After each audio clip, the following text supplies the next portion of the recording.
knock that over. We're live, by the way. Oh, damn, bro. Huh? You did hit the camera. What? What you need, bro? Which computer? Which kind of power cord? It's like probably this one might fit. Do you not have enough power? Hey, hey, bro. One of Joe Rod. One. Oh, never mind. That's my bad. There we go. All right, we're live.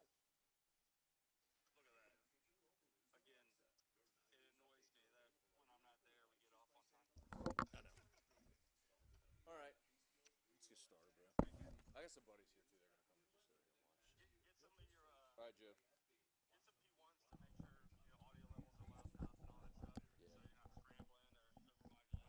Okay, bro. All right. All right, man. Thanks. See you.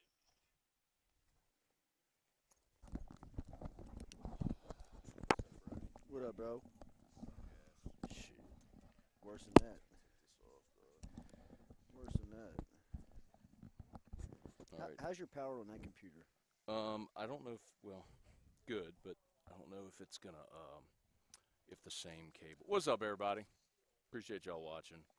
About to get rolling here in a sec. Sorry. Making sure we all straight everything. See if this is the right. I don't think it is. I mean, it is a. Is that? You see?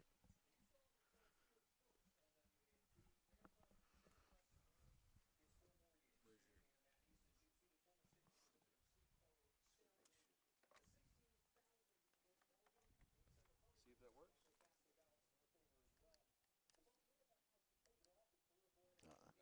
All good. You got no power?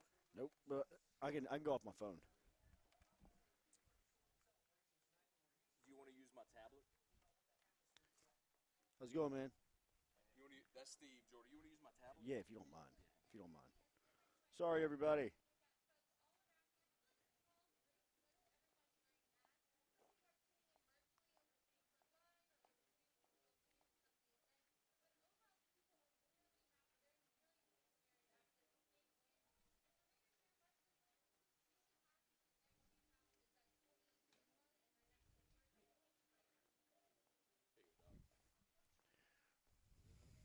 Close that up? Yep. Yeah, just move it.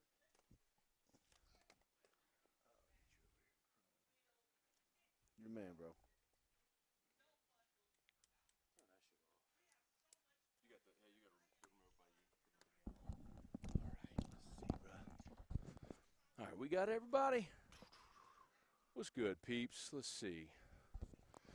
All right, Tigers lose, Tigers lose. Fucking stunner, right? Shit. All right, let's put that up. All right. We're about to get rolling, y'all. Thank you for your patience. We appreciate it. Getting rolling here. Getting everything lined up. I'm going to pull up VMix there. Phone. All right. What's up, everybody? Good evening. Tigers lose in a big way tonight.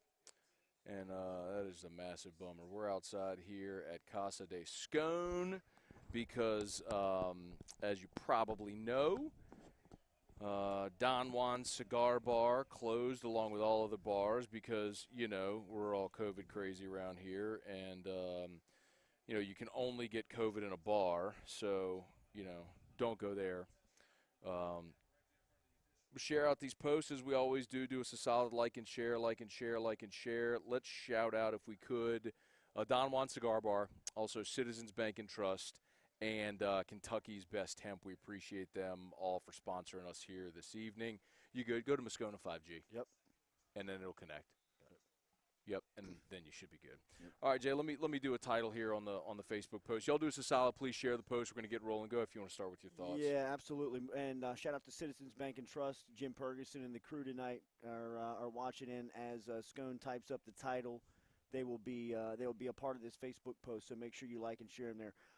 Look, it was what we expected. I think we talked about this, in the build up when we What found was the out. final? 55-17? 55-17, whatever it was. It wasn't that close. As Alabama scores the most points in this series history in Baton Rouge in Alabama history. 55-17 is the final tonight as Tigers get bludgeoned in Tiger Stadium, and it was never close, Scone. It never felt like it was within 3 scores, and LSU was shoved around. A lot of Louisiana kids. That's the big on the floor, bro. man. We got to talk about that sheesh. because never more evident than tonight. When you had Dylan Moses, Christian Harris, Christopher Allen, Devontae Smith, who for the second consecutive year goes over 200 yards receiving against LSU, bro. I mean, think about Devontae Smith's career. The career he's had in college, whether it be his freshman season catching a national championship game winner in overtime to setting the SEC record in receiving touchdowns to coming back to Baton Rouge and having one of his marquee games, a game that you will see on draft night for Devontae Smith on a loop. The one-handed catch he made in the corner of the end zone is on top of Derek Stingley. He is a precise route runner, and now you're starting to see people like Mel Kiper and Todd McShay talk about Devontae Smith, jumping over Jamar Chase as possibly being the top receiver taken in the draft. Wouldn't surprise me. It wouldn't surprise me at all. It wouldn't surprise me at all. This is for him the benefit of playing this season, which a lot of guys chose to opt out. Jamar chose to opt out. If Jamar was out there week after week, balling 100-yard games, proving why he is who he is and what he should be, I don't think he'd lose that ground. But when you're in the same reason that Terrace Marshall made himself a crap load of money this year, same thing, man. You get out there and you play and you prove it. Now, the flip side of it is, do you play and you risk injury? That's also legitimate as well. So, it's what it is, man. No, it's a gamble that Devontae Smith has taken, and he set himself up. It's seemingly to make a ton of capital at the next level off of it and compete for a championship because Alabama looks like the best team in the country. Their offensive line is mean, nasty. They pulled a couple of times. They don't look like the best team. They are the best team by a country fucking mile, man. It might be Nick's best team. Could be. Tua's the best quarterback Nick's ever had. I don't know, man. Mac Jones. Listen, how many times has Mac Jones thrown to wide open receivers? And then you got that line. He's never pressured, and he's throwing and he's handing off to Najee Harris. And then after Harris, you got the other kid 4, and after that, you got 21 running. It's just a fucking turnstile. You hadn't even seen Trey Sanders. Trey Sanders. He got a car wreck a month ago. If he didn't get in a car accident, you got another 5-star running back there. So. I'm with you. It could be his best team. I love his offensive line. Just the way that they're mean, nasty, pointed attack, just shoving LSU around. I'm gonna puke if we talk about these fuckers all night, by the way. The only positives I have for LSU is both number ones, Kayshon Boutte and Elias Ricks. I love Elias. I think Elias Ricks is a dog. I love the way he plays. Bro, there was a point late in the game where Ricks gets a PBU, and it was a beautiful play. And he jumped up, and he, started to raise his right arm like he was going to do a finger wag. And I think in that moment he realized, we're down. Hey, bro, you're down about 50, man. Yeah. Put your fucking hand down. But you know what he's getting lost in is that I'm a dog. Yeah. No, I make plays. Bro. He is. I make plays. All right, I'm going to pour a little something. All right, all our stuff is out there. It's shared. Oh, I got to get you wine, man. Bro, you got to get me everything. I know, you're right. My bad. I'm not being hospitable. Talk to the people. I'm going to go get your wine. Light your cigar, bro. Here. Yours is in the wrapper. Mine's out of the wrapper. Light your cigar. The only positives I have from LSU standpoint really are both number ones. I love Kayshon Boutte tonight. I think he made, obviously that was a true freshman mistake that Jontre Kirkland bailed him out on that touchdown. That was something that I thought was going to go down on a bloopers reel and going to be I was feeling bad for Kayshon Boutte with a big moment like that I thought he was going to have taken away from him because he dropped the football. I mean, obviously, if you were watching the game, you saw it. He dropped the football, a yard and a half before he got to the pylon, and the ball just kind of sat there probably for about 3 or 4 seconds, maybe like 5 or 6 seconds before John Trey Kirkland. I don't know if he recognized it or just kind of to make sure and be safe, went back and picked it up. And LSU, John Trey Kirkland is credited with the touchdown on a 0-yard touchdown catch because he recovered the fumble in the end zone that Keyshawn Butte left behind. So, I mean, I love, number one, on both sides of the ball for LSU, whether it's Ricks or Butte. But after that, I think that there has to be evaluation of the analysis of recruiting, the coaching staff, the identity of who you want to be on both sides of the ball. I mean, the defense tonight. I understand that you're undermanned. I understand how good Alabama is, but for that, there was absolutely zero challenge to. Thank you, buddy. Zero challenge on LSU's defensive part to Alabama offensively. I mean, it was as if it was like pregame warm-ups out there for Mac Jones, Najee Harris, and those cats. I mean, they were running around in space where it just felt like there was nobody around. I mean, there were a couple of bright spots. Jacoby Stevens comes up on the opening drive of the game and pops Smith. I thought that would maybe give him a little light. He almost got thrown for targeting. Yeah, I mean, they went back to it. And yeah, buddy. All right, let's do this. Let's raise a glass toast. Cheers, gentlemen. Cheers. Cheers. Cheers, everybody. Thank y'all for watching. Y'all know the drill if you would. Tigers lose, and that's a bummer. But raise your glass up to the camera, up to your screen, whatever you're watching. If you would, raise your glass and take a picture, toast with us, and tweet a picture. Tweet a picture. Post on Facebook, whatever social media you use. Hashtag Whiskey and Wine and all that jazz. We're pumped to have y'all with us, so thank y'all all for being here out by the fire this evening. So all good stuff. Got a 2-camera look. Check it out, Jay. Great, dude. Look at the setup. we got the big fisheye. I miss got Don Juan, shot. but it's good to be back. I miss being at Don Juan Cigar Bar, but it is good to be back in the backyard. All right, y'all. Throw that in the fire. All right, let's see. Is the audio okay? Audio should be good, man. I mean, all's checked and all's good. I'm gonna run through my notes and we're gonna get to all y'all's questions. Appreciate y'all for being patient, like as we get set up and all that. You got you got the light. Go ahead. No, light you up.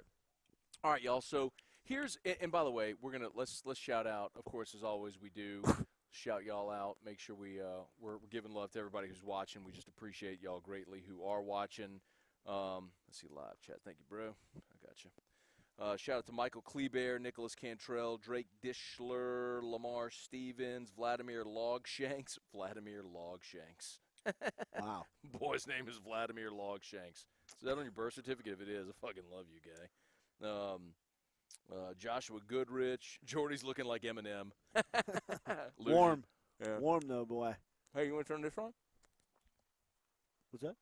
They here? No, I'm good. I'm good. Unless you do. I don't know if you'd have a sign or something you want to put on it. We can turn it off if you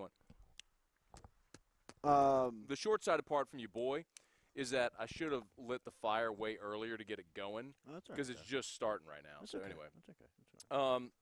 All right. So shout out to everybody who's watching. Thank you. You're watching YouTube? Are you do YouTube? I'll do Facebook. All right, and I'll get all the comments on Facebook, and we'll roll that way. All right. So here's what I got. All right. First and foremost, if they had fired Bo Pelini at halftime, I'd have been pumped. Have you seen that clip that Brian Holland put out? No. Of Ogeron lighting up Pelini on this. It looks like O's going to have a heart attack. It looks like he is going to absolutely croak over and die by the way that he's trying to light. I mean, he wants to get his hands on him, walking up and down the sideline. Here, I'll retweet it. Oh, Jesus. But just, I mean, if you can, you want to just Jesus, look at him, slammed bro. the headphones. Look at him. I mean, it's almost as if he's got to be held restrained. Slammed his. For Bro, well, I'll tell you him. this much, man. I respect that, all right? Like, in some point you could say, hey, you got to keep your composure on the sideline. You're the head coach and all this shit. I mean, you're out there getting just shit canned by your rival. 10 months after you win a national championship, and you're out and you can't stop shit. Nothing. And it's not like it's anything new. I mean, it's 9 games in, and or 8. What are they? They're 3 and 5, so 8 games in. 8 games in, and it's the same shit. You got receivers running wide open. You can't tackle running backs. You can't block anybody. It's the same crap. So I don't blame him for being upset and for yelling and screaming and all. Shit. But the other part of it is too, bro. This is your hire. Yeah. Like, you're the guy. So anything that you ain't pumped about, really, it's your fault. And I ain't listening to Ed's post-game press conference, but I know what he's going to say. Yeah, Put it on me. Put it on me. Everybody's put it on me. Right, If it's right. good, give it to the players. Tell the If truth it's bad, Monday. put it on me. Tell the truth Monday. Same bullshit we've been hearing. Like, in no reality, none, in no reality is what happened tonight ever okay. Ever. If there is anybody tonight, if you are sitting here tonight watching us, and you're sitting here going, well, it's fucking COVID year, or, well, man, all these opt-outs, Yeah. or, well, I agree. you know, excuses. guys are in the pros. No well, excuses. you know what, bro? The team that No just excuses. kicked the shit out of you, Dealing with the they had same 4 thing. first-round draft picks last year, too. They put 10 guys. 4 off the 10 offense. 4 on the offense. They had 10 guys drafted, and you know what? They get that. They lose coaches every year. Like, that's what you aspire to be. And if it's an unfair expectation, whatever. But 55. What the fuck was it? 55 to 17. 55. That's the most points they have ever scored in this. And bro, if they wanted 100, they could have gotten it. They scored 45 It in was the first 45 half. in the first half. Put up 400 you yards. did not get a stop in the first half. Here's Alabama's possessions in the first fucking half. You ready for this? By the way, if you're watching and you're someone who's not pleased with us cursing, fuck you. And by the way, no. To the singular person who knows who I'm talking to, fuck you. You kidding me? Double It's up on that, bro, please. it's like Plus one on that. Bro, it's like buying a ticket to an mean, R-rated yeah, movie. right. You go to the R-rated movie, and then you go to the manager of the movie theater demanding your money back because you heard curse words. Kiss my ass. I'm What do you with think you. you walked into? Show's been around for 4 years, It's man. 4 years. What the, I'm with you. getting I'm calls with from you. this asshole? I'm with you. You know who you are. They were cussing. You know who you are. No shit, they were. That's the format. Fuck. Where were you? First half possessions for Alabama. You ready? Yeah. Touchdown, touchdown, touchdown, touchdown, touchdown, touchdown, field goal, touchdown. I don't think he threw an incomplete pass until his 13th attempt, and that one was it was a blatant drop. It was, I mean, like, he was as good as I've seen in a long time come in there. Now I know he's got freak shows around him, and I know he's backing up. He's dropping back behind a wall. But I mean, that cat stands up in the pocket, throws with accuracy. The one he put on Michie in double coverage down the field that he dropped in his gut. It. I mean, that was might have been his best throw of the night. He dropped that thing out of the sky into the. I mean, Michie almost had to try and drop it. I mean, oh man, I was very impressed with Mac Jones, man. I mean, he's you'll see Kyle Trask up close next week, but I mean, it's tough for me to believe that Trask is any better than what you saw tonight. Stephen Davidson, what up? Dan Cox, you guys do a much better job than T-Bob and those weirdos doing the in-game show. Are you surprised? Yeah, right. Teddy Bergeron, what's up? Said I see a lot to build off tonight. That being said, Bama's O-line is the best in the country. What I've seen, Craig Leonard, Eric Billingsley, Roger Witcher, G.D. Darling, Evan Garrity, Blake Oob. Shout out to y'all. Thanks for watching. All right. We always talk a little bit about the game anyway. Like, I mean, this year it hadn't been much to discuss, but at least we talk a little bit about the game. So, Bama gets the ball. 1, 2, 3, 4, 5, 6, 7, 8 plays touchdown. They reviewed Jacoby Stevens' targeting on the third play of the game. I was driving here, so I didn't see it. I was just glad to see him hit. Yeah. I was just glad to see him pop. Was it a good? Yeah, it was a good call. Okay. He put his shoulder into Okay, it was his, good. Okay, yeah, okay. Here's the problem. You get that review. They run the ball on second down for 7 yards. It's 3rd and 3.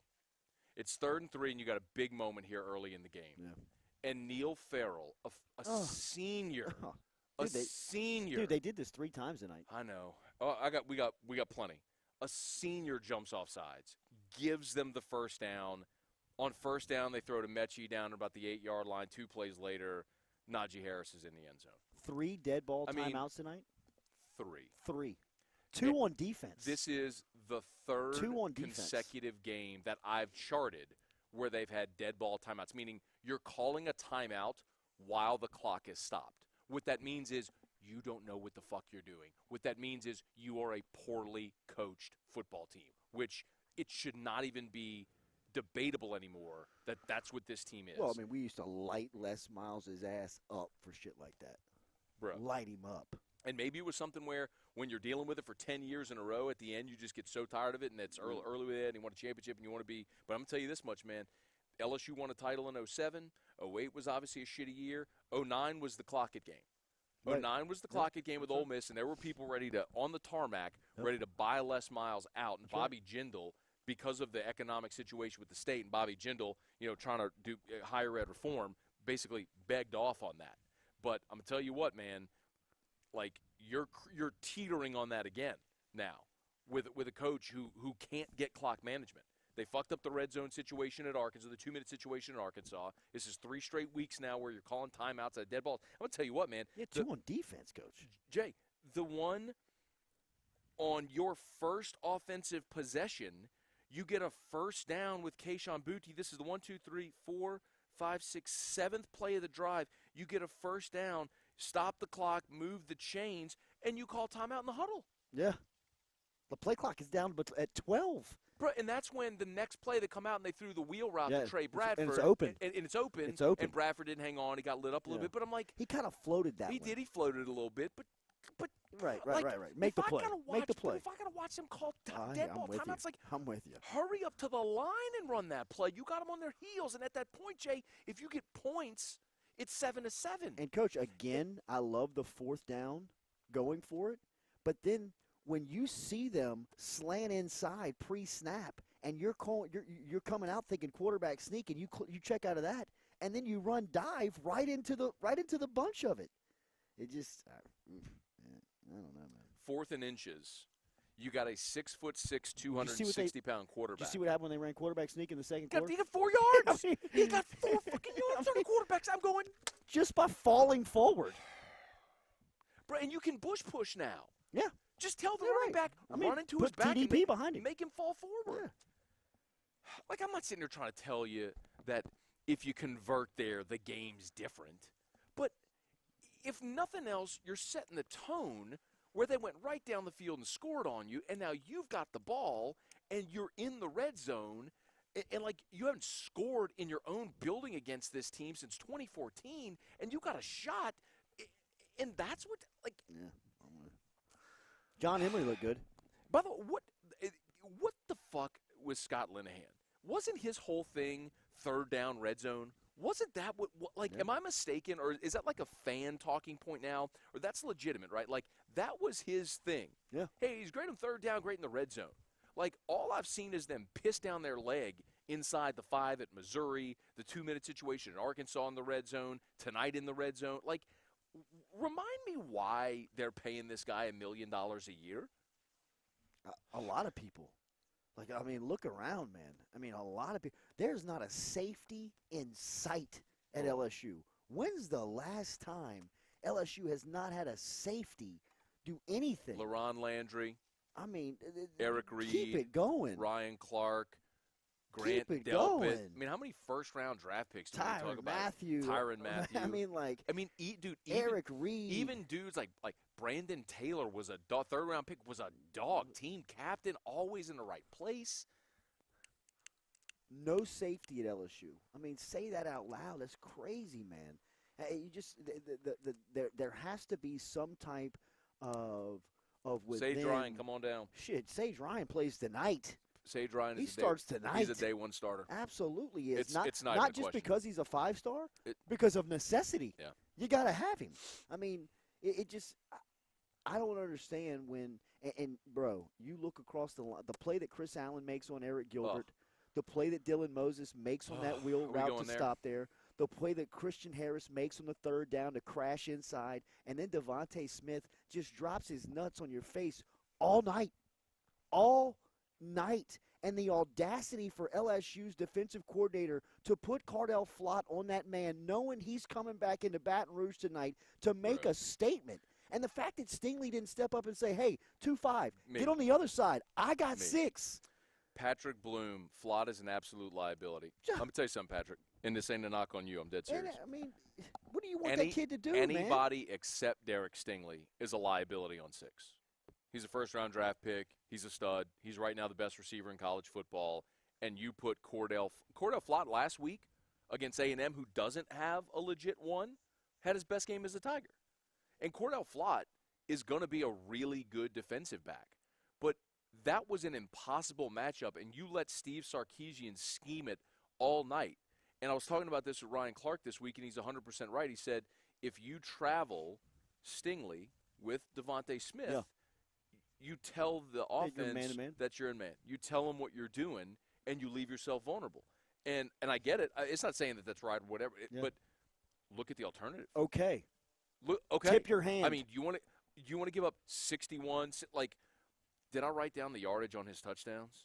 I probably didn't just because I was gonna vomit on myself.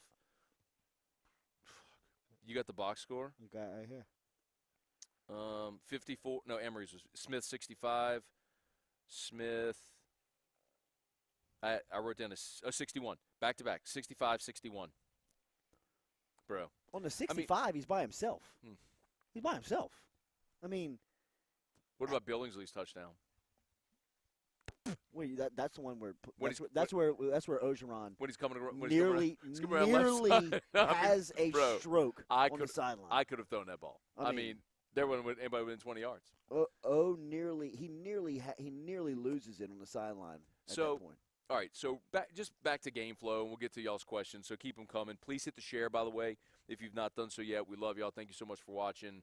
Don Juan Cigar Bar in Town Center. The bar is closed, of course, but the retail portion is open, so you can still go to Don Juan Cigar Company and pick out your premium cigars, all the accessories, ashtrays, lighters. They got everything for you if you're shopping this holiday season. Don Juan Cigar Bar. Citizens Bank, of course. Citizens Bank and Trust. Our guy Jim Ferguson, who's listening, one of the oldest, absolutely, man, the oldest bank in Plaquemine, originated over on Jefferson Highway. They're getting an upgrade over there to their headquarters facility. A lot of the projects around town that you see popping up, a lot of the cool establishments that you see, like Roca Pizza, Mid-City Beer Gardens, a lot of those places that Ichiban are on Government Square. Street, Ichiban, all are part of the Citizens Bank and Trust businesses that they are partnered with. So one of the local great companies here in town, Citizens Bank and Trust. Shout out to one of the good guys, Jim Ferguson, as I know he's watching tonight on Whiskey and One. Hey, Kentucky's Best Hemp. Of course, y'all hear me talk about Kentucky's Best Hemp on AFR. That's Lewis Coleman, former LSU Tiger. That's his company. Married a girl from Kentucky, moved up there. Their family's company, and they do awesome work, man. If you've never tried all-natural CBD, it's amazing for inflammation, anxiety. You have trouble sleeping at night. I take a CBD gummy before I go to bed every night. It's 100% legal, 100% natural, safe, healthy, all that stuff. Premium CBD, the salve, if you want got achy knees or something like that, you rub it on there. Give them a try. Promo code AFR30, AFR30, get you 30% off at Kentucky's Best Hemp, KYSBestHemp.com. All right, so back to the game flow. So Bama scores to start the game. LSU gets stopped on fourth down. By the way, Torrey Carter flattened Christian Harris blew up the play. Yep. Torrey Carter missed the block. He's missed just flat out fucking missed him. That's a bummer, man. Because Carter did some really nice things. He was physical early. They threw good grabs. They threw the pass to him. Carter did some really nice things, but that was a huge play. Missed the block, and it was Christian Harris who made the play. So every time a Louisiana kid made the play, it was just like salt in the wound. But so Bama gets the ball. That's when Najee Harris scores his second touchdown. They reviewed it because it looked like he might have fumbled. They knocked it out, but it was a clear touchdown. So Bama's up 14-0 when you could be in a 14-3 or 14-7 game if you don't screw up the fourth down situation there. Then LSU gets the ball, and Von Rosenberg, 22-yard punt. Had his worst night. Worst night, man. 22-yard punt. I want to talk more about special teams as a whole because that becomes a theme. So Von Rosenberg, 22-yard punt, and that's when That's when who had that first? That was Billingsley's touchdown when he was wide open. That's the 21 nothing. So it's 21 nothing. You get the ball, and Keyshawn Boutte calls for the fair catch, muffs it, picks it up to run, so he's down at the spot because he couldn't fair catch a fucking kickoff. Which they should just fair catch every kickoff. Because you get the ball at the 25. That's what they did last year. They literally fair caught every ball because nobody could stop him from going 75 yards. Right. So it's like, okay, we'll take it to 25. Let's go 75 right up your ass. So that's a brutal play. But then Jontre Kirkland has a nice catch. They put together a drive. They have a 3rd and 9. Boutte gets the ball on the left side. They get extra 15 for roughing the passer. They put together a really nice drive. They rode Boutte. They had a 3rd and 1. That's where they had the 4-yard quarterback sneak. Yep. And then on first down after the sneak was when Boutte catches the touchdown and drops the ball at the 1 fucking yard line. Jontre Kirkland saves his God. ass. Bro, I tweeted I tweeted like SEC officiating. Yeah. What the fuck are you doing? Like, how did you not review it? Well, come to find out. Gary says. Yeah. So did the review blow this?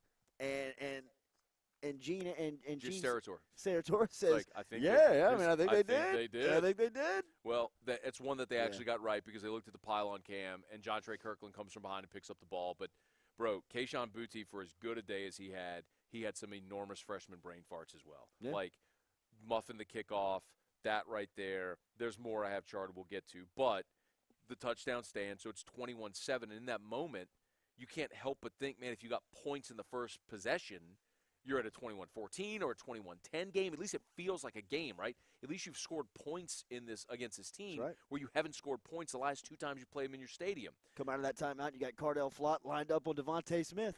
And 65 yards. Bang! They went Robinson, first down. Then on Robinson, first down. On first down, after that, Devontae Smith over the top. Cordell Flott trailing 65 yards is 28-7. But then LSU gets the ball. They go right back down and score in 4 plays. Emory, then they had the targeting call, so another 15. They throw an incomplete pass. Emory, 54 yards. Beautiful run, by the way. Beautiful run. It was blocked perfectly. His cutback was awesome. Down the block downfield by Boutte. Boutte had some great moments, but he had some brain farts, some freshman brain farts as well. So, in all, he's a bright spot. No doubt. So in that, you're wondering who's going to be your number 1 with 6 out. Well, it's number 1, right? He's your guy. So anyway, it's 28-14 in that moment, and then 3 plays. Devontae Smith 61 yards is 35-14, and then that was it. The next drive is when you get sacked on 3rd down and fumble the ball, you recover it, but then you punt. And then they went on a long fucking drive. I charted it all, but who the fuck cares? And it's 38-14. You get the ball, punt again. Smith scores again on the beautiful grab in the back of the end zone. It's 45-14 at half. You didn't get a single stop in the first half. And if they had fired Bo Pelini's ass in the locker room, I'd have been pumped for it because this is fucking ridiculous. It's ridiculous. Like, the fact that LSU with 4 and 5 stars, I know Bama's awesome. I'm not even trying to say that they're not. But the fact that you go an entire half of football and do not get a stop should never happen in any circumstance ever with this program ever. Ever should you go a half against anybody and not get 1 fucking stop. That is so mind-boggling. And I have nothing else to put it on but coaching. Like, for any bit of progress you thought they made against Arkansas or Texas A&M, it got shit on tonight. It's just, like, they have got to fire Bo Pelini. There is no acceptable alternative. None ever. There's no acceptable alternative. I don't know how you look at your team tomorrow and have any respect from a team aspect looking forward at the defensive staff and believing in anything they say. Shit. I mean, they don't it seems like all messages are lost. There's no connection between the coaching staff. There's a disconnect between the coaches and the on-the-field players. I mean, it's the fact that you get this far into the season, you're 8 games in, and you still have massive confusion and breakdown on scheme and certain alignment on – you come out of a momentum-grabbing touchdown like you just set up with Emory, and you've got Cardell Flott lined up on the best wide receiver in the country. And Steve Sarkisian just looks over at that. They check out of it and just he's like, are they fucking for real? I mean, we're stealing. You know what it was? This is stealing. Jordy, you know what it was? It was the same feeling that Ensminger had last year in the championship game when they kept going man on Jamar Chase. Exactly. Even post game. Exactly. Joe That's exactly Burrow. right. Joe Burrow in the post game press conference goes. That was with a first round pick. With a first round pick with the Falcons. The Atlanta Falcons. But we're like, Joe says we come to the sideline and we're like, they ain't gonna keep doing this, are they? Are they playing man on Jamar? And like. Segment says they're playing man on Jamar. And the second LSU got an inch of breathing room away from the goal line, touchdown. Like, that's all that was. You had a horrendous mismatch. Like, the thing that you could have done differently, and like here's where Bama being awesome bites you in the ass. You could drop into dime. You could drop into coverage and play quarters, all this stuff. But if you're playing man up at the line of scrimmage in the box with 6 in the box, right, or 5 in the box, then here comes Najee Harris up your ass. And with that offensive line, do I trust one guy to win a one-on-one? And even if he does, then can he make the tackle on 22 solo? I just don't – I mean, no. No. So, I mean, that's the problem Bama presents. So I'm not naive in saying, like, Bama, like, how could you let that happen? Like, they're great. They're great. But the fact that with LSU's athletes, with seniors like Glenn Logan, Neil Farrell, with a physical freak show like Ali Gay, with Andre Anthony, who's a senior. I mean, with Baskerville, who's played better, with Damone Clark wearing the 18, with Jabril Cox, who's this, all-everything transfer. Like, the fact that with all of that talent, and then you're rotating in Jaquelin Roy. We saw Jacoby and Guillory tonight as well. Got hurt on the goal line? Got hurt on the goal, like the first play he got hurt. Yeah. But it's like, I mean, look, he's been hurt all year. I mean, that's why we haven't seen him. But so I don't know if it was a re-aggravation. It looked like they might have been working on his shoulder, and I'm not sure. But the fact that with all that, bro, you can't – the fact that you can't, like, not one stop. Not one. And not even close. Not one stop. Not even close. Not one stop. Like, it wasn't like there was nothing that you saw that you were like, okay, there's a bright spot. That's where they may be able to get off the field here.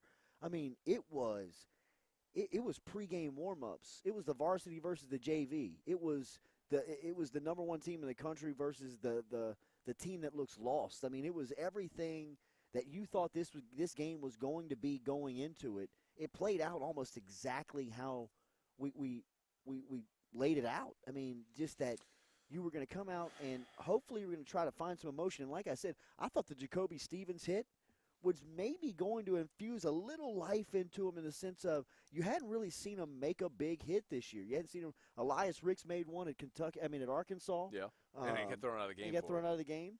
But, I mean, it just – I don't know, man. It just not a lot of life. You know what I mean? Anthony Lamanna, what's up? Brian and Andy Penton, good evening. Tom Reed, Donnie Deschatels. Julio Guillen said, what up, boys? A lot of money made on this game. Yeah.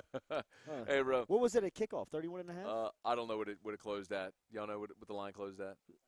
29.5. Because it went up to 31. Yeah, it did go up to 31. So if it came back down. But your boy had a pretty good day, man. Dude, I had Moneyline TCU play that hit. I had Rice, which was a 20-point dog to Marshall, won outright. Wow. 20-0. No, they were 22-point dog, won 20-0. Had Tennessee. Damn. Tennessee. Money line play on that. Tennessee with a nice backdoor cover. Backdoor cover. And then I had the TCU money line as well, and they won outright. So your boy had a great day. The one I lost was I did have the Virginia Tech in the points, and Clemson ran them. But bro, not a bad day.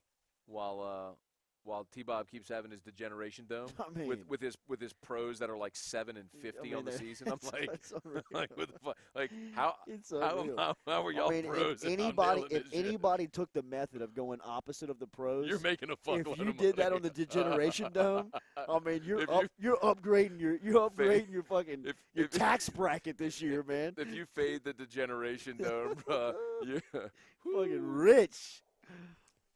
That's a retirement plan right there. Dude. All right, let's see. Julio Mendez, what up? Hunter John Daigle. See this, bro. Hunter said this year is one of those. You lost too many players, no excuse going forward. You have to win.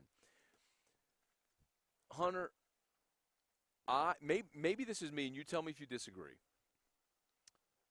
I will never, no matter how many players you lose, with the way LSU is recruited over 2 decades, all right?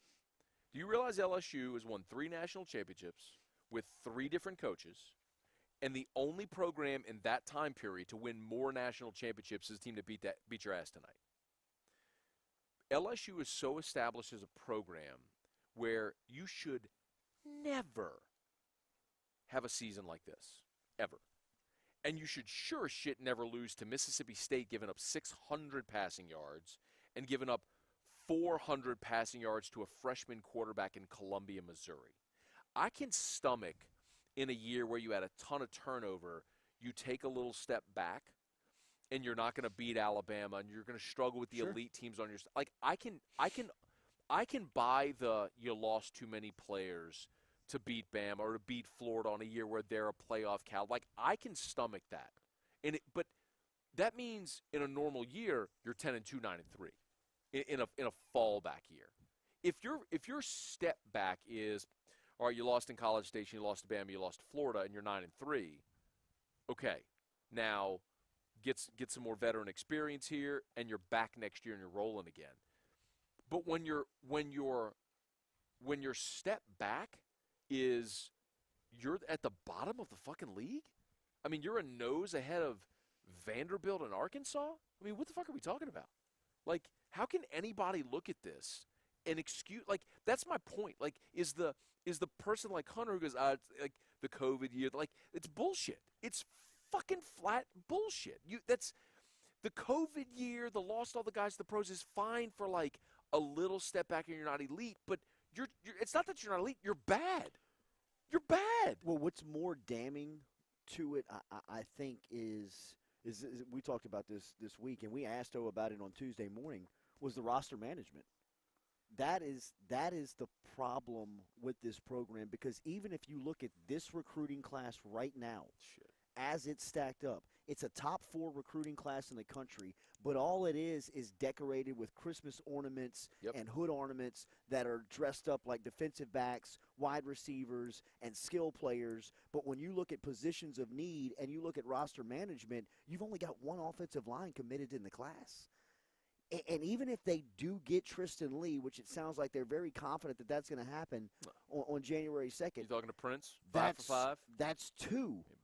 That's 2 offensive linemen that you have in the class. So you better be able to now develop Xavier Hill, Marlon Martinez, Doomerville, and all these guys coming in, because you've obviously missed on Cardell Thomas. You've missed on Anthony Bradford. Is he ever going to be anything?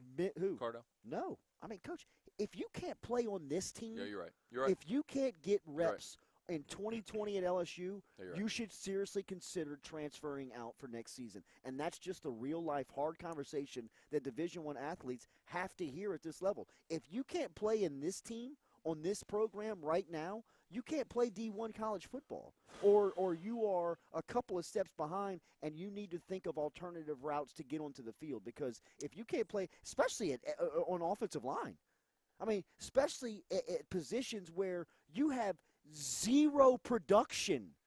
Zero. That's why they're just looking back and say, Jacoby and Guillory, are you healthy? Well, then get out there and see if you can't make a stop. I mean, they're looking back. Offensive line, can anybody play? Go out there and play. But they don't have anybody there that's ready. They don't have anybody that's developed. They don't have anybody that they've recruited and now into the roster management has plagued this program. It continues to plague LSU's program, and if they don't face it head on, you can't get on top of it. You can't get on top because your competition is playing so far out in front of you. When you look at the average numbers of players that are on rosters that LSU is competing against, it's somewhere around 78 to 82. LSU's playing sub 70. Yeah. It's just I think healthy. Shay and I did the numbers on this week. I think because I counted 68 scholarship guys that signed with LSU. I'm not talking about like the walk-on that gets a scholarship. I counted 68. But then you look at, well, Terrace Marshall opted out. But then Brennan's hurt and Fuck, I forgot who else. But anyway, we counted down to like 64.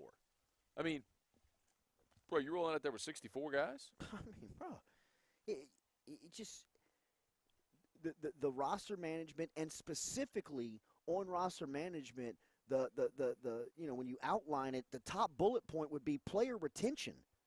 It would be that is the difference between Alabama and everybody else. Everybody else, even like the Clemsons of the world. And Clemson's also in that department where they can get these first-round guys to come back. The year that they had those 3 defensive tackles, those 3 defensive linemen, they came back, and 2 of them were drafted in the top 12. What was it? Bama? Yeah. No, Clemson. Oh, Clemson, yeah, Christian Wilkins. Yeah. The guy. Oh, my What was that? God. What was that? Only the computer, bro. Jesus Christ. That's just magnetic, so don't worry about it. As long as the screen's not cracked, we're good. We're good. Yeah, we're good. We're good. Jesus Christ. Fucking My boy's fucking up my $1,000 Microsoft Cardell service. Flott.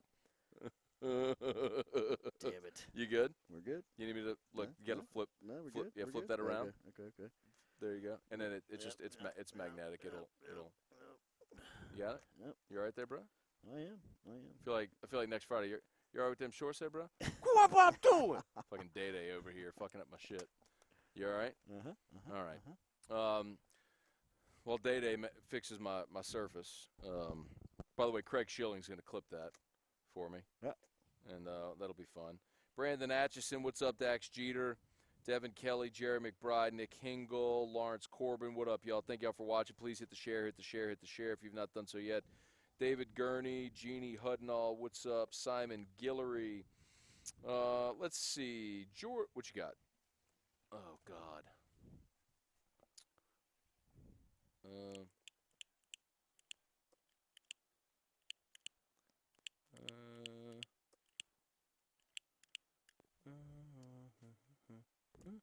Hey, there it is. There you go, bruh. All right. We back in business. So, let's see. Jordy was spot on the other day. LSU's inabilities to retain players not projected in the first round. What are the odds Austin and Dare return at 21? I'm going to tell you what, man. I don't want either of those guys back. Yeah, but see, that's the problem. That you have to take those guys back that you don't want back in the short term to get your numbers in line. I hear you. You know what I mean? Like guys that they tell you in the offseason, we don't want that guy back. Well, you got to take him back this offseason. And this is the offseason where you can get right because everybody has the option to come back. So the Andre Anthonys, who's a senior, get your ass back to school. Austin Deculus, get your ass back to school. I mean, guys that have the option, that are sitting on the fence, that may be a mid-round to late-round draft pick, those are the guys that you have to retain in order to get your numbers back, first and foremost. Whether you like the guy or not, you need his body. You need just him to fill out the pads so you can create some type of depth.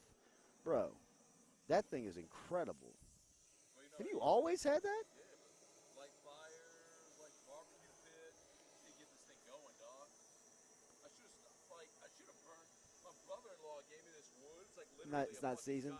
Yeah, well, dude, I mean, let's get it going, bro. you got a little water in your logs. You got nothing drying out to get you some starters down there? Yeah, I got starter logs down there. All right. Andrew Brister, is that a dead body in the pool? I think that's the vacuum. That's the vacuum. The vacuum. Come on, bro. The vacuum. Joshua Goodrich, Tyler Shelvin is the giant dump our defense took. But I mean, like, Tyler Shelvin kills you. He kills you. You know what I mean? Like, that guy has no business opting out. He's no getting ready for the NFL draft. Kerry Vincent, he got no business opting out, getting ready for the NFL draft. Get out there and play against Devontae Smith and show the NFL scouts whether or not you can guard him or not. LSU doesn't have a safety in sight. You can't lose a guy like that. Those are the guys that are, you know, those are the guys that are paralyzing the program. And the coaches, it's on the coaches to analyze the recruits that they see fit. Once they get to campus, develop them into a role that can produce for the team. develop depth on a depth chart so you can create numbers and get competitive. Get competitive in certain position groups and work your numbers out. But until you get there, it's How about fucking Day-Day knocking over my surface? How about Day-Day knocking over my surface over here? Whoo, boy. We're lucky I didn't get if I can go 1,000 in the hole. Oh, no kid. At least you didn't knock it into the fire. Ain't done yet, Scone. No, bro, come on. Michael Johnson Ain't over said yet. Stingley's draft stock has dropped this year. True or false? Fuck no. Are you crazy? Steve, first of all, he's only a sophomore. Second of all, the second he goes to the combine and measure him and run, put on a tape, right? Stingley will be the first cornerback taken in the draft. Did you He's see amazing, Devontae Smith come out of that bro. on that slant? He came out and he got to the sideline and it looked like he was going to break it for a minute. And Stingley, he had an angle on him and just kind of jogged him down and shoved him out of bounds. Stingley's the only player that got. Derek's only thing is Derek's just not a vocal kid. Yeah. Not yet. And maybe he'll grow into it. Look, and maybe a big part of that, Jordy, is a year ago Derek was a freshman on a team full of first-round alphas. Absolutely. And maybe it was just, hey, kid, come in, bro, put your head – starting as a freshman, maybe just come in, put your head down, work, and all that stuff, and, whatever. But, yeah, and maybe he'll grow into that next year, maybe out of necessity. I don't know. But your word is at Dunham he wasn't that kid. He wasn't the real vocal guy. And that's all right, but, I mean, you don't have to be. It's better when your best player is your most vocal leader. See – Joe Burrow. Joey B. But it just ain't always that way. Oh, all right. What'd you think about Surtain tonight? There was a play downfield. The only time I really remember them really challenging him. Play downfield. LSU was going right to left. So as the camera's looking at it, they're going toward the north end zone. And Finley threw a ball down the right sideline. I think he was going after Coy Moore. And Surtain was running stride for stride. He turned around. He just turned around like this and just went.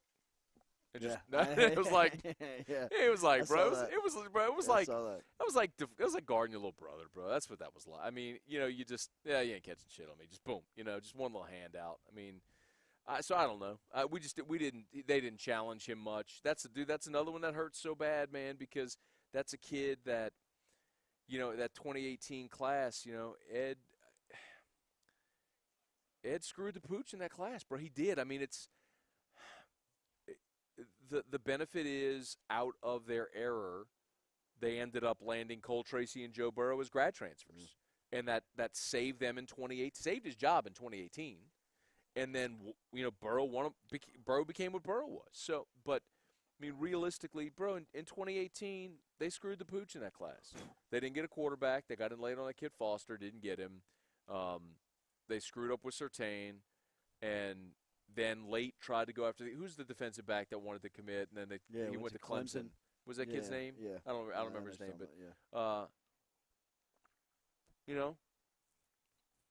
it's just it's hard to be totally pissed because the way it worked out, you landed Burrow. I mean, if you get Foster, you're probably not going to get Burrow, right? Mm-hmm. So I mean, it worked.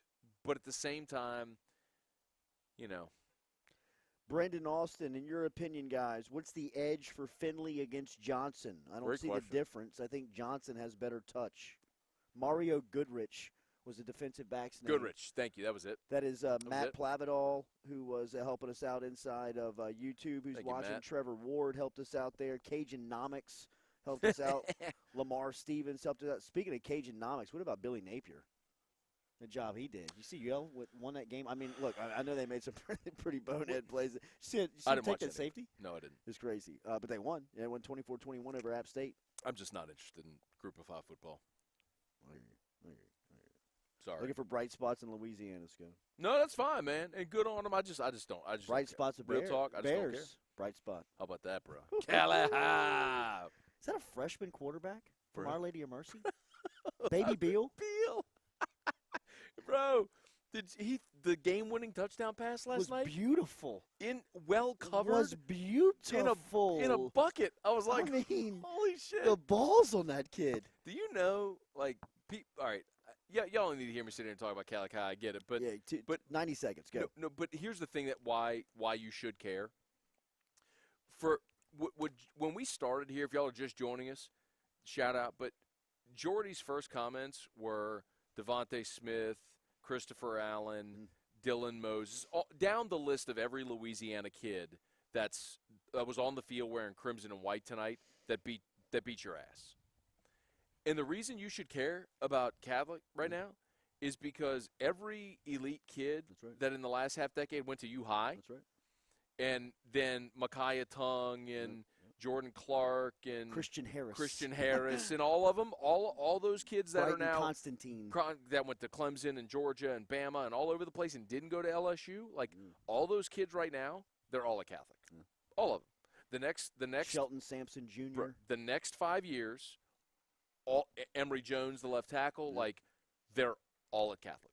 And you better pray that there is a direct fucking pipeline from Hearthstone to Dalrymple, because all those kids that you're pissed tonight that went somewhere else and played, they're all the Baton Rouge kids, they're all a Catholic right now. All of them. They're all a Catholic. There is one more on University's high campus that you need to get, and they're in a battle with Alabama and Georgia for, and that is a safety, Jordan Gilbert. Go get him. Who can Come play on, at the SEC level. What you got, Jordan? He's right there on LSU's campus. He's another University high kid. I thought Jaquelin Roy played pretty good tonight. I thought he played pretty good. I love Jaquelin great Roy's reps for him. I love Jaquelin Roy's energy, bro. I said this the first game he played. He looks like a caged puppy that you just let out of the cage for the first time, and he's like, that's dude.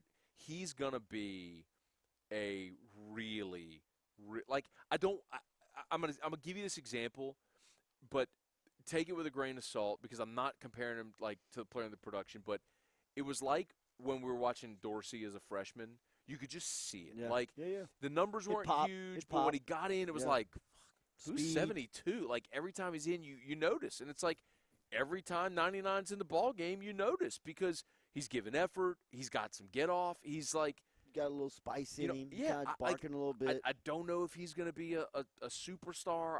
I'm not the kind of guy that can project that kind of stuff, like talk to scouts and all, whatever. But you can just tell, man, that Jaquelin is going to be a really fucking good player, man. I like him a lot. I really like him a lot.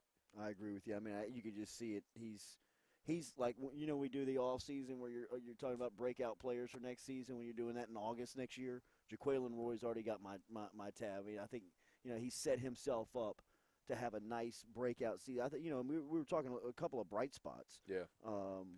Butte, Ricks, Roy, a lot of these freshmen. Gilbert tonight, even though he had that ball snatched away from him by Chris Allen, they were obviously targeting him early on. I mean, they did use some creativity on him early to get him the ball. It's Patrick Cason, love whiskey and wine. Gives me something to look forward to, and even after a butt kicking. Roger Whitaker, what's up? And by the way, Patrick Cason's watching in Dallas. Came and saw us at Don Juan after one of the first games. Rhett Messer, what up? Hey, how about this? Chris Roy said, what's up, fellas? Why defer the opening kickoff and then onside kick down 52-17? Man, I don't mind the onside kick necessarily. Opportunity to try your onside kick and then see if you can get the ball back. I mean, I don't mind it. You get more reps for your offense. Deferring the opening kickoff, you're playing the odds, right? You're playing the odds in hopes that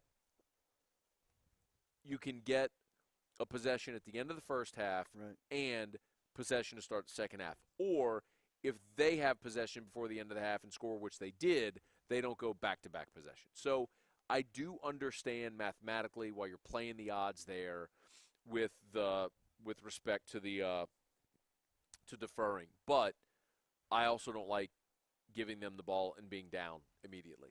Right. With this defense, it kills your. If you're in a game like tonight, you're preaching. We got to start fast. Yeah. Got to get out to a quick start. Yeah. Can't make mistakes. Stay up. I mean, have a game.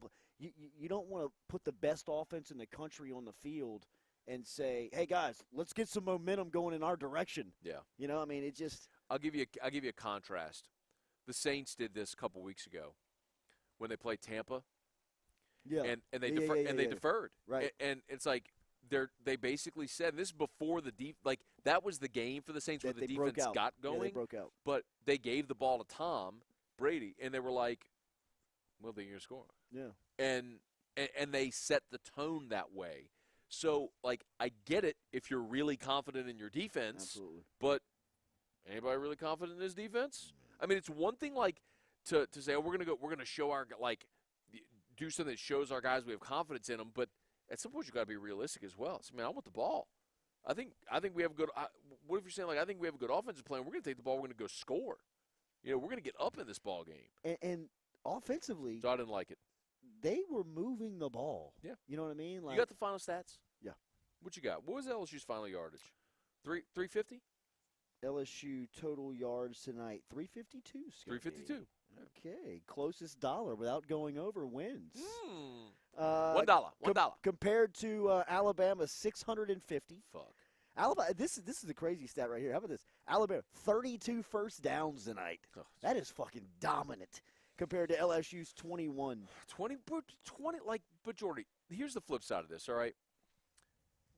The last two times that Bama came in the Tiger Stadium shut LSU out, if we were talking about LSU scoring 17, put up 350 yards and 21 first downs, like, all right, you're moving the ball, no doubt, and, like, no you're doubt. in the game. Like, you just can't go an entire half without getting a stop and giving up 45 points. Like, fire Bo Pelini tomorrow. Fire him tonight. Like, if tonight Ed Ogeron would have walked to the podium and said, we got to go a different direction with our defensive staff, I'm with it, bro. Like, I'm good. I mean, that you're punting the final two games. Who gives a shit? You're going to Gainesville next week. Guess what? You're going to get your ass. Guess what's going to happen? Because you got nobody that's going to match up with Pitts and Tony and all those guys, and it's coming again. Like, here it comes again next week. I mean, I know Florida's clinched a spot in the SEC championship game, but they're coming, bro. Coach, like, you put it on everybody last year. Lane Kiffin and Ole Miss licking their chops to get to Baton Rouge. He's licking his chops to – wait, hang on. I get to play this defense in 2 weeks? Let them get beat up more by Kyle Trask in Florida after they've been demoralized by Saban, Mac Jones, and Najee Harris and the crew? I mean, I'm with you, man. Ben Duck, what's up, Ben Duck? He said, did Saban take a shot at O on the field post-game interview? I don't know. I was starting this up. I didn't see the post-game interview on the field. Somebody let me know what he said. Aaron Israel, Matt Antremont, what's up? Ashari Robinson, what's up, man? What up, Shy? Lucas Hornsby, Matt, the play where the Bama receiver ran across the defense was wide open in the end zone. The linebacker, safety, we're looking at the line. Shit. Stevens. Yeah, it was Jacoby. Yeah. Aaron Fontaine, Pelini $2.3 million a year, 10-game season, $230 a game, give up 650 yards to Bama. LSU paid Pelini. Somebody did the fucking math. $350 for every yard his defense gave up. Hey, Aaron, punt that fucking shit in the lake. Come on, bro. Good work if you can find it. That's some next-gen stat bullshit that we got to deal with now. That's. Hey, boss, I'm here for my year in review.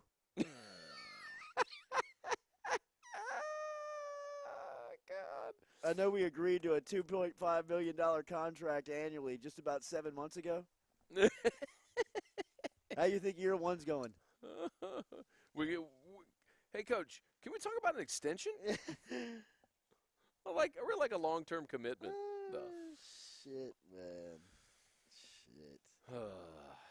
Shout out to Don Juan Cigar Bar. Man, I miss being at Don Juan's. I love our people at Don Juan. They treat us so good. It's a great spot. Sucks that the bar is not open because, you can only get COVID at bars, right? Can't get COVID anywhere else. You can't, like at a restaurant, right? You can't get COVID when you sit down at your table, so you can take off your mask and all that bullshit. But when you walk in, that's where COVID is, at the entry spot of a restaurant. Have we have a time on Florida yet, or we get that announced on Monday? It's gonna be 2:30. It'll be 2:30. Florida's gonna be 2:30. I don't know about well, you know what? That's what I was told this week. But after this, 11 a.m. Please.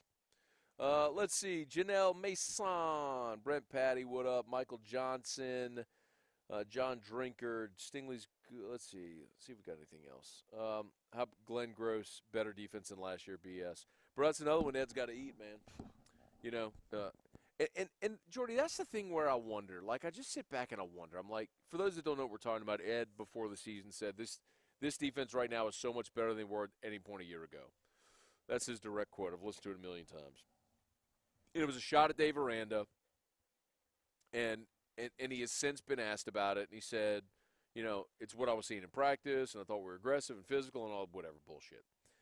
Like, that's when I start to wonder, like, does he know what he's looking at? Like,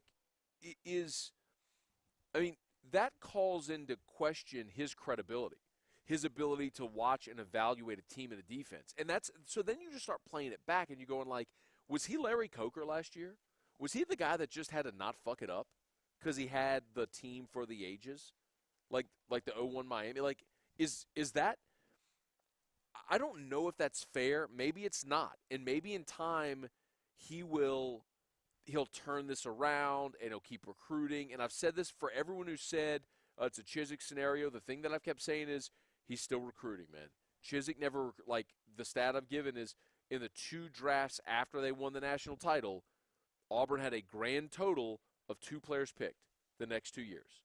1 offensive lineman and then Corey Lemon-Year, the defensive end. That's it. Gene Chizik didn't recruit. They had no talent on those teams. They had a fucking cheat code at quarterback and won a national championship. Congrats. Was that LSU? I don't know. But this team has talent, but they're playing nowhere near their talent level. That's the concerning thing for me. Sure. That's what worries me. If it was one of those things where you lost a ton of guys to the draft and you had no talent, okay, but I look at this team and I go, well, Stingley's going to be a draft pick, and Jacoby Stevens, we all thought, had All-American potential this year. And I look and I go, man, Baskerville and Jabril Cox and Ali Gay. And Ali Gay's an Adonis. And then you got 2 seniors with Glenn Logan and Neil Farrell, who are both draftable players. Like, both those guys will get picked somewhere in the draft. Like, theoretically should. Sure. Get even if they're day 3 guys after, round 5, 6, 7. Like, let's go. They got pro. Eli Ricks is a pro. Eli Ricks is a pro. Andre Anthony's a guy right now that I look and I go, he's kind of Carl Granderson. For sure. Like, he's a guy that you could probably plug and he'll make a practice squad somewhere and might get a chance. Cover kicks for a couple of years. For sure. I'm like, there's pros all over this defense, and I'm going, how are you? Like, you're this bad with talent, and I'll go back to what you said about the offensive line too, though, man. That's where my big concern is. Like, you have, and I've said this on radio a bunch. I'll say it, like, because you mentioned roster management, but Jordy, you've got 13 scholarship offensive linemen. No, I know. In that rant, I said you have to either look at the way you evaluate recruiting or the way that you develop the recruits once they get on campus. Because somewhere it is breaking down. It is breaking. I mean, Coach, do you remember the hype around Cardell Thomas? Yes. He can't get a rep on this team. Didn't we all see that coming though? Really, like let's be honest. And I don't want to. Bad. Okay, this but bad. not this bad. Okay, that's Stone. Fair. So you can't get on the field on this team. The thing with Cardell, you got a kickstand on the back of that, by the way. Shit, I'm so nervous about this thing right now. Look, man. just hit the kickstand on the bottom of the back. You just flip it up. You all right there, baby? Bro, you know that thing I miss about Don Juan, bro? We have Rohan here, bro. I know. I mean, I have Rohan here, like, cursing people out and like stealing 6 cigars from him. Like, Rohan takes the whole fucking box of cigars. For the first time we're there, Clay Young was like, he's going to take that whole box. He's like, I'm taking his box before Ro takes them all. So good. Oh, man. Anyway, what was I saying? Oh, Cardell. All right, so the thing with Cardell was, so Cardell was a big 330-pound offensive lineman at a 1A school, and he was pushing dudes around, and he was a 5-star, and then he went to all the elite camps, and then he struggled, and his rating dropped. He became a 4, and he was still a top 100 player, though. But so I'm not surprised that his transition was a little tough, especially with the injury, but your point's right. Like, to where you can't get a rep on this team. You can't get a rep on this team? I mean, I'm with you on that. Shit. I mean, how bad is it if you can't play? Bro, I love the people that put the little smiley face and shit. Give us some smiley faces. Hit the share if you haven't done it yet, man. Appreciate y'all hanging out with us. Hit some smileys and some laughs. Put your face right there. Oh, no, you need the pin. Well, it looks like it did a face.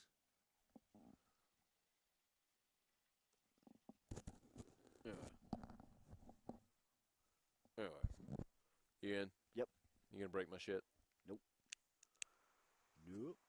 Do you guys think that the offensive line from Curtis that transferred would be better than some people in the line than Willie? You're talking about Willie Allen. Willie Allen. I don't know.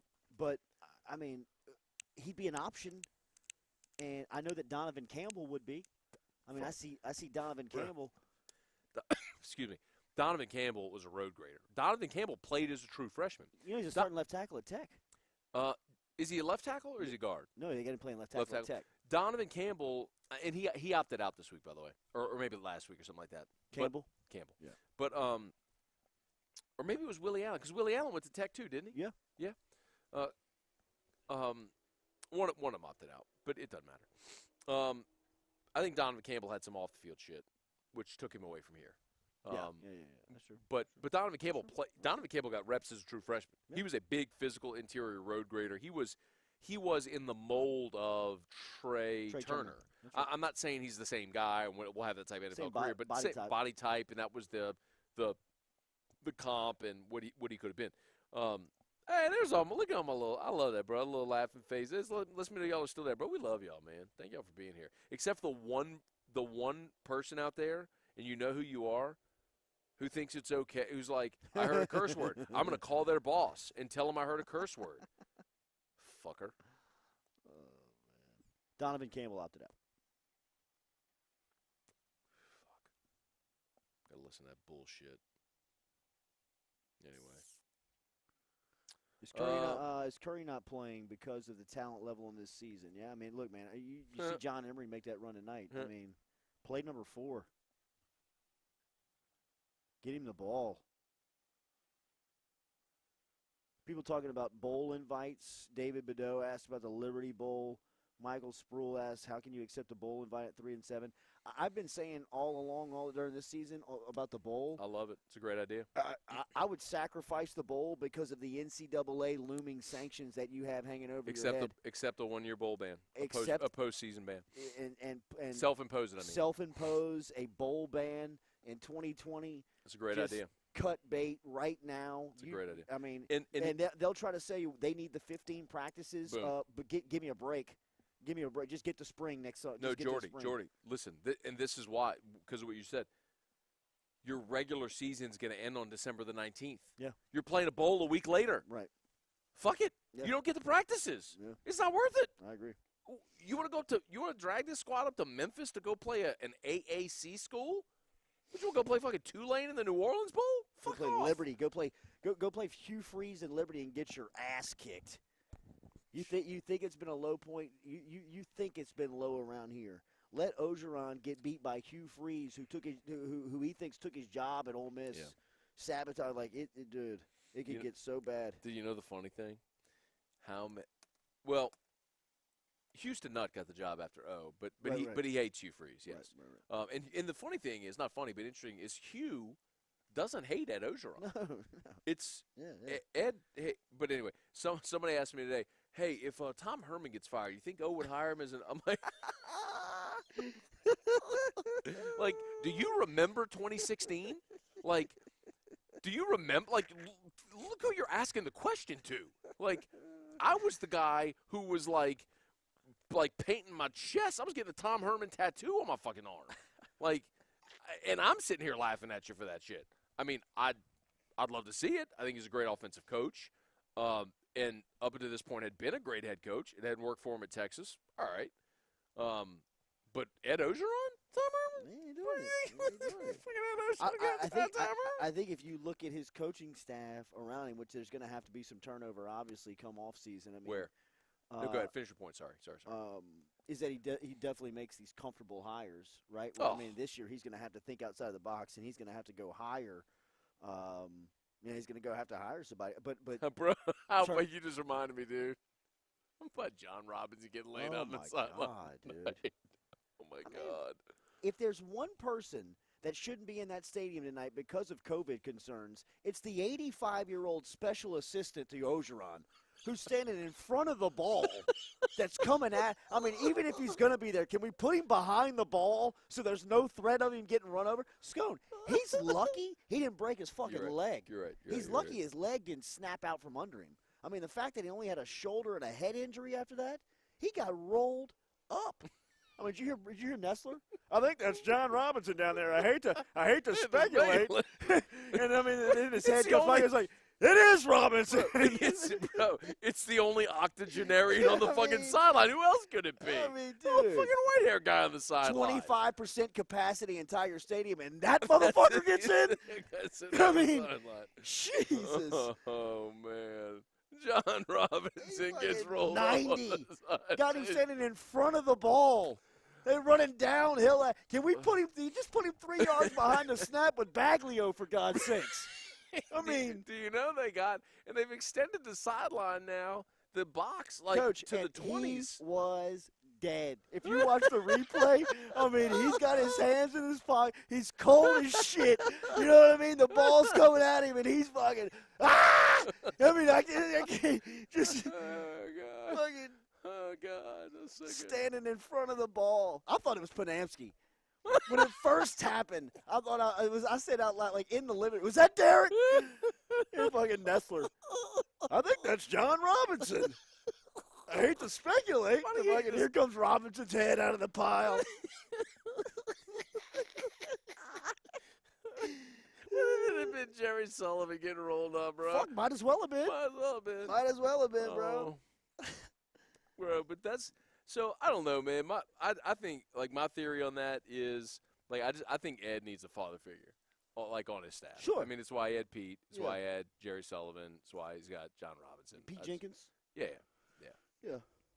I mean, Pete Jenkins is the fucking greatest defensive line coach in the history of football.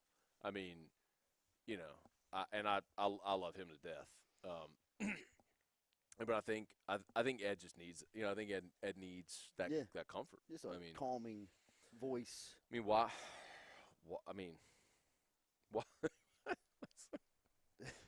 But the crazy thing is, when you have a season like last year, all of this shit makes sense, doesn't it? You're like, I'm asking, you know, you're like, Ed's sitting there saying, man, I bring in John Robinson and bounce ideas off of him. He's, you know, like, you're like, oh, fucking great, yeah, man. John Robinson, the NFL coach, national champion, yeah. And like, oh, they're cutting us off in 30 seconds. 30 seconds? He said, well, he said 12, he said 12:10. What? 30 seconds. On YouTube. No, hang on. Hang on, you Joe negotiating? Rod. Hang on, Joe Rod. Wait, we got 8 minutes. Jake Zonbrecker asked, was Stingley asked to cover Smith more at halftime? Something happened with Stingley and O at halftime because the sideline reporter, Jamie Erdahl, said in her halftime report. We're only an hour and 17. We got 13 minutes. Hey, by the way, if you're on YouTube and they cut us off, come over to Facebook because we're not done yet. But if you're on YouTube, Brian Chapman, Pierce Lee, Aaron Tasso, Metri 4516, Brandon Reese, all y'all. Jared Addison. Love y'all. But if they cut you off on YouTube, come over on Facebook on the 1045 ESPN Facebook page. So, all right, thank you. Thank you, YouTube. I love you. If they cut us off, anyway. Shout out Jesse McCormick watching us on YouTube. One of the original supporters of Whiskey and Wine. Shout out to Citizens Bank and Trust. Okay, he's gonna text me when they're 30 seconds away. Okay. My bad. So before they cut us off, Don Juan Cigar Bar down. Go get your cigars. Don Juan Cigar Bar, title sponsor, Whiskey and Wine all throughout the year.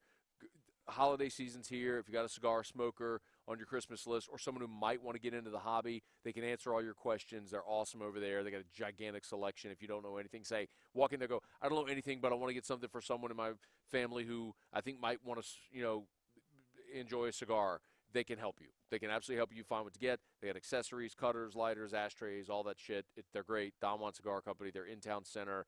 The bar and the retail shop are right next door to each other. The bar is obviously closed because, phase 2 and all that shit. But anyway, Don Juan Cigar Bar. Citizens Bank and Trust. Shout out to Jim Ferguson and the crew over at Citizens Bank. Originated over in Plaquemine over 100 years ago. Now with their headquarters here in Baton Rouge on Jefferson Highway. That facility is getting a great upgrade over at Citizens Bank and Trust. Stop in and see them. Open up a checking account, open up a savings account. But they are the rock behind a lot of local companies that you see here in town as Citizens Bank and Trust, a very proud supporter here of Whiskey and Wine. Shout out to Jim Ferguson. Let's see. Ray Baker says continue. Ray Baker. Continue about Stingley and O. My bad. I don't know. There was something that Jamie Erdahl was reporting, and it didn't seem like she was clear on it. All she said was that there was an outburst from Stingley when she was talking to Ogeron at halftime about something, and she asked O, "Is everything okay with Derek Stingley?" And O kind of said, "Yeah, he's fine."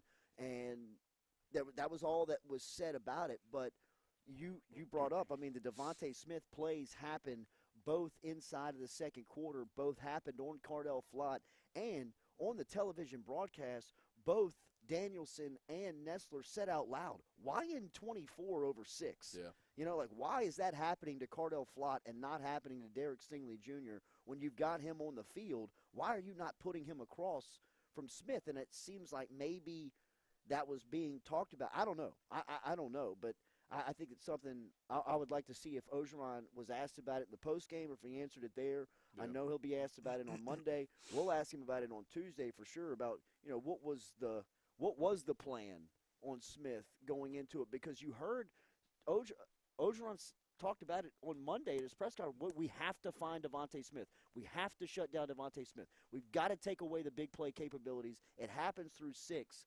And if you recognized it 6 days before the game kicked off, 5 days before the game kicked off, what changed in the short term to put a guy like Flott over that when you knew Sarkisian, if he saw that, Mac Jones saw that, they were going to attack. Yeah. I mean, that was like, Burrow seeing, like you said, seeing one-on-one with Chase last season. All right, I was patiently scrolling through all the Facebook comments, y'all. And I just scrolled all the way to the bottom, and there's like a million comments on here. So y'all please hit the share. Some people are asking about South Carolina's hire. Did South Carolina make a hire? No, they did not make a hire, but Billy Napier came out and said that he's not interested in the job. I don't know if they made a hire. Good. But Napier came out and said get the bug out. So Napier shouldn't take that job. I agree. It's a graveyard, the SEC, right? Well, especially now because of you're right there between Clemson, Georgia, Auburn, Tennessee. Mm-hmm. Theoretically, Virginia Tech's right there. Theoretically, you're sitting there saying you could recruit all those areas, but of all those programs, you're dead last. The guy who seems to be gaining a lot of traction is Shane Beamer. Mm-hmm. And if they get Shane Beamer, I think that's okay. Oh, South Carolina hired Shane Beamer. They hired Beamer. Yep. Okay, that makes sense. I know they were interviewing him this weekend, and so great, or last week. So good. Beamer was there with Spurrier in their biggest days. He had a lot of support from some of their great, alums like Lattimore and a lot of Stephon Gilmore and those guys. They wanted to get Beamer Clowney back there. So did Clowney endorse him? I don't know if Clowney did, but he did. Maybe he did. But anyway, I think that's about as good a hire as you're going to make in South Carolina. Let's see. Rod Graham, what's up?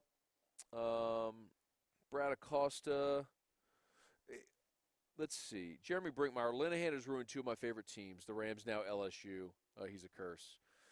I don't think Scott Linehan's ruined LSU. I mean, to be Scott Linehan. To be clear about this, I think, has he had any effect on LSU? I think I'll say this again. This is an unpopular opinion, but I'm going to continue to say it. I think the impact of Joe Brady is overrated. It's overstated.